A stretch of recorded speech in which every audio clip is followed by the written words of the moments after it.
नमस्कार दोस्तों, business mind में आपका स्वागत है। हम स्टार्ट कर रहे हैं आज की करंट अफेयर्स, जो क्या है 23 तारीख की। National news. राष्ट्रपति द्रौपदी मुर्मू ने 19 बच्चों को उनकी असाधारण उपलब्धियों के लिए राष्ट्रीय बाल पुरस्कार से सम्मानित किया। विनर ये रहे। राष्ट्रपति द्रौपदी मुर्मू ने आज शाम नई दिल्ली में 19 असाधारण प्रतिभा प्रतिभावान बच्चों को प्रधानमंत्री राष्ट्रीय बाल पुरस्कार 2024 से सम्मानित किया। पुरस्कार विजेता बच्चों को कला और संस्कृत, बहादुरी, नवाचार, सामाजिक सेवा और खेल के क्षेत्र में उनकी उपलब्धियों के लिए देश के सभी क्षेत्रों से चुना गया था। पुरस्कार विजेताओं में 2 आकांक्षी जिलों सहित 18 राज्यों और केंद्र शासित प्रदेशों से 9 लड़के और 10 लड़कियां शामिल हैं। यह पुरस्कार 5 से 18 वर्ष की आयु के बच्चों को दिया जाता है। प्रधानमंत्री नरेंद्र मोदी ने अयोध्या में श्री रामलला का भव्य प्राण प्रतिष्ठा समारोह संपन्न किया। श्री मोदी ने कहा, इस दिन की चर्चा हजारों साल तक होगी। अयोध्या में नवनिर्मित मंदिर में आज रामलला की भव्य रूप में प्राण प्रतिष्ठा हुई। प्रधानमंत्री नरेंद्र मोदी ने प्राण प्रतिष्ठा अनुष्ठान संपन्न किया। उत्तर प्रदेश की राज्यपाल आनंदीबेन पटेल, मुख्यमंत्री योगी आदित्यनाथ और राष्ट्रीय स्वयंसेवक संघ प्रमुख मोहन भागवत ने भी प्राण प्रतिष्ठा समारोह में हिस्सा लिया। इस अवसर पर देश के सभी प्रमुख आध्यात्मिक और धार्मिक संप्रदायों के प्रतिनिधि उपस्थित थे। पूर्व प्रधानमंत्री एच.डी. देवेगौड़ा, तेलुगु देशम पार्टी के एन. चंद्रबाबू नायडू और अन्य राजनेताओं ने भाग लिया। प्रधानमंत्री नरेंद्र मोदी ने कहा, प्रधानमंत्री सूर्योदय योजना के अंतर्गत 1 करोड़ परिवारों को छत पर सौर ऊर्जा प्रणाली मिलेगी। प्रधानमंत्री नरेंद्र मोदी ने प्रधानमंत्री सूर्योदय योजना की घोषणा की है। इसके अंतर्गत 1 करोड़ परिवारों को छत पर सौर प्रणाली उपलब्ध कराई जाएगी। एक सोशल मीडिया पोस्ट में श्री मोदी ने कहा, देश के लोगों के पास अपनी छत पर सौर प्रणाली होनी चाहिए। उन्होंने कहा, इससे न केवल गरीबों और मध्यम वर्ग का बिजली बिल कम होगा, बल्कि भारत ऊर्जा क्षेत्र में आत्मनिर्भर भी बनेगा। केंद्रीय वित्त मंत्री निर्मला सीतारमण ने अयोध्या में रामलला के प्राण प्रतिष्ठा समारोह के सीधे प्रसारण के लिए तमिलनाडु के कामाक्षी श्रीमती सीतारमण ने मंदिर परिसर में मीडिया से बातचीत में कहा कि यह हिंदुओं के मौलिक अधिकारों का हनन है। केंद्रीय वित्त मंत्री निर्मला सीतारमण ने अयोध्या में रामलला प्राण प्रतिष्ठा समारोह के सीधे प्रसारण के लिए तमिलनाडु के श्री कामाक्षी अम्मन मंदिर में एलईडी स्क्रीन लगाने की अनुमति नहीं देने पर डीएमके सरकार की आलोचना की है। श्रीमती सीतारमण ने मंदिर परिसर में मीडिया से बातचीत में कहा, यह हिंदुओं के मौलिक अधिकारों का हनन है। केंद्रीय मंत्री कामाक्षी अम्मन मंदिर में भजन कीर्तन में शामिल हो रही हैं। विदेश मंत्री डॉक्टर एस जयशंकर नाइजीरिया के विदेश मंत्री यूसुफ तुगुर के साथ भारत नाइजीरिया संयुक्त आयोग की बैठक की सह अध्यक्षता करेंगे।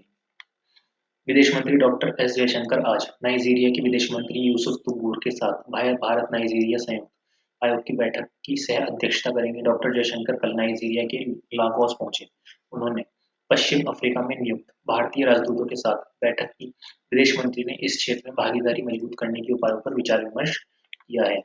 International news. अयोध्या में रामलला के प्राण प्रतिष्ठा के पावन अवसर, श्रीलंका के भक्तों में खुशी का माहौल है। अयोध्या में रामलला के प्राण प्रतिष्ठा के पावन अवसर, श्रीलंका के भक्तों में खुशी का माहौल है।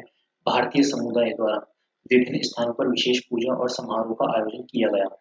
सीता एलिया में सीता अम्मन मंदिर विशेष पूजा में लोगों ने भाग लिया।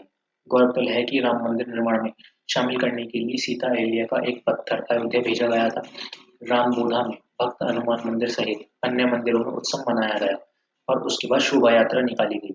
कोलंबो के सरस्वती हॉल में विशेष प्रार्थनाएं आयोजित की गई, जहां प्राण प्रतिष्ठा कार्यक्रम को दूरदर्शन के सीधे प्रसारण के माध्यम से देखा गया। कोलंबो में चिन्मय मिशन में प्रार्थना और स्त्रोत्रम का जाप हुआ। रामायण के कारण श्रीलंका भारत के साथ निकटता से जुड़ा हुआ है। ऐसा माना जाता है कि भगवान राम रावण द्वारा बंदी बनाई गई सीता को बचाने के लिए वहां गए थे और भगवान राम ने रावण को हराने के बाद श्रीलंका में तीन स्थानों पर शिवलिंग स्थापित किए थे। अयोध्या में भगवान राम के प्राण प्रतिष्ठा के पावन अवसर पर सीता जी के मायके जनकपुर और नेपाल के मध्य प्रदेश में कई कार्यक्रम आयोजित किए जा रहे हैं और इसका जश्न मनाया जा रहा है। इसमें भी यही सब है। अयोध्या में राम मंदिर की प्राण प्रतिष्ठा के ऐतिहासिक अवसर पर श्रीलंका ने विभिन्न स्थानों पर भी उत्सव की तैयारियां की हैं। अयोध्या में राम मंदिर की प्राण प्रतिष्ठा के ऐतिहासिक अवसर पर श्रीलंका में विभिन्न स्थानों पर भी उत्सव की तैयारियां की गई हैं। भारतीय समुदाय के लोग विशेष पूजा का आयोजन कर रहे हैं। सीता अमन मंदिर वही स्थान है जहां रावण ने देवी सीता को रखा था। इस मंदिर में श्रद्धालु विशेष पूजा कर रहे हैं। अब आ जाते हैं राज्य समाचार। असम में राम मंदिर प्रतिष्ठा के अवसर पर आज पूरे राज्य में खुशी और उत्साह का माहौल है। ये खुशी और उत्साह का माहौल है। महाराष्ट्र के मुख्यमंत्री एकनाथ शिंदे ने अयोध्या में राम मंदिर प्राण प्रतिष्ठा के अवसर पर हार्दिक आभार और शुभकामनाएं व्यक्त की हैं।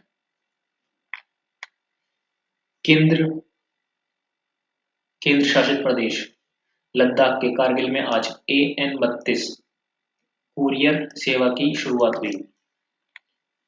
केंद्र शासित प्रदेश लद्दाख के कारगिल में आज AN-32 कुरियर सेवा की शुरुआत हुई। पहली उड़ान के दौरान भारतीय वायुसेना ने 11 यात्रियों को कारगिल से जम्मू और 7 यात्रियों को जम्मू से कारगिल पहुंचाया। इस पहल से क्षेत्रीय संपर्क को बढ़ावा मिलेगा और आर्थिक विकास में तेजी आएगी। केंद्रीय गृह मंत्री अमित शाह ने रायपुर में उच्च स्तरीय बैठक में छत्तीसगढ़ में वामपंथी उग्रवाद की स्थिति की समीक्षा की है। केंद्रीय गृह मंत्री अमित शाह ने कल शाम रायपुर में उच्च स्तरीय बैठक में छत्तीसगढ़ में वामपंथी उग्रवाद स्थिति की समीक्षा की। गृह मंत्री ने कहा कि जम्मू कश्मीर और पूर्वोत्तर के आंतरिक सुरक्षा स्थिति में काफी सुधार हुआ है तथा वामपंथी उग्रवाद की हिंसा में लगभग 75% और इसके असर वाले भौगोलिक क्षेत्र में लगभग 80% की कमी आई है। उन्होंने कहा कि अब पूर्वोत्तर के लगभग 80% क्षेत्रों से सशस्त्र बल विशेष अधिकार अधिनियम हटा लिया गया है। वामपंथी उग्रवाद के खिलाफ संघर्ष में सफलता का उल्लेख करते हुए गृह मंत्री ने कहा कि सुरक्षा बलों तथा केंद्र और राज्य एजेंसियों के समन्वित सहयोग से वामपंथी उग्रवाद की समस्या अब छत्तीसगढ़ केवल कुछ क्षेत्रों में ही रह गई है। अगले 3 वर्ष में इन क्षेत्रों को भी नक्सली खतरे से मुक्त कराना जरूरी है। तेलंगाना की बाल नृत्यगाना पेंडियाला लक्ष्मी प्रिया को गणतंत्र दिवस के अवसर पर राष्ट्रीय बाल पुरस्कार से सम्मानित किया जाएगा। तेलंगाना की बाल नृत्यगाना पेंडियाला लक्ष्मी प्रिया गणतंत्र दिवस के अवसर पर राष्ट्रीय बाल पुरस्कार के लिए चुने जाने पर काफी उत्साहित है। राष्ट्रपति द्रौपदी मुर्मू आज उन्हें यह पुरस्कार प्रदान करेंगी। 15 वर्षीय लक्ष्मी प्रिया तेलंगाना के काजीपेट में 10वीं कक्षा की छात्रा हैं। उन्हें कला और संस्कृति क्षेत्र में उत्कृष्टता के लिए यह पुरस्कार दिया जा रहा है। उनके साथ 18 अन्य बच्चों को भी राष्ट्रीय बाल पुरस्कार प्रदान किए जाएंगे। आकाशवाणी के साथ बातचीत में लक्ष्मी प्रिया ने कहा कि ये पुरस्कार आम लोगों को विभिन्न क्षेत्रों में उत्कृष्ट प्रदर्शन के लिए प्रोत्साहित करते हैं। केंद्रीय संस्कृति और पर्यटन मंत्री जी किशन रेड्डी ने हैदराबाद के सालार जंग संग्रहालय में 5 नई दीर्घाओं का उद्घाटन किया। केंद्रीय संस्कृति और पर्यटन मंत्री जी किशन रेड्डी ने कल शाम हैदराबाद के सालार जंग संग्रहालय में 5 नई दीर्घाओं का उद्घाटन किया। इस अवसर पर श्री रेड्डी ने कहा कि भारत के सबसे प्रतिष्ठित संग्रहालयों में से एक सालार जंग संग्रहालय ने पुरानी दीर्घाओं को पुनर्गठित किया है। इस संग्रहालय ने नई दीर्घाओं को जोड़कर नवाचार और उन्नयन के प्रयास किए हैं। काकतीय काल की अनंत शयन विष्णु की मूर्ति की तरह भारतीय मूर्तिकला दीर्घा में 2री सदी की 40 पुरानी मूर्तियां हैं।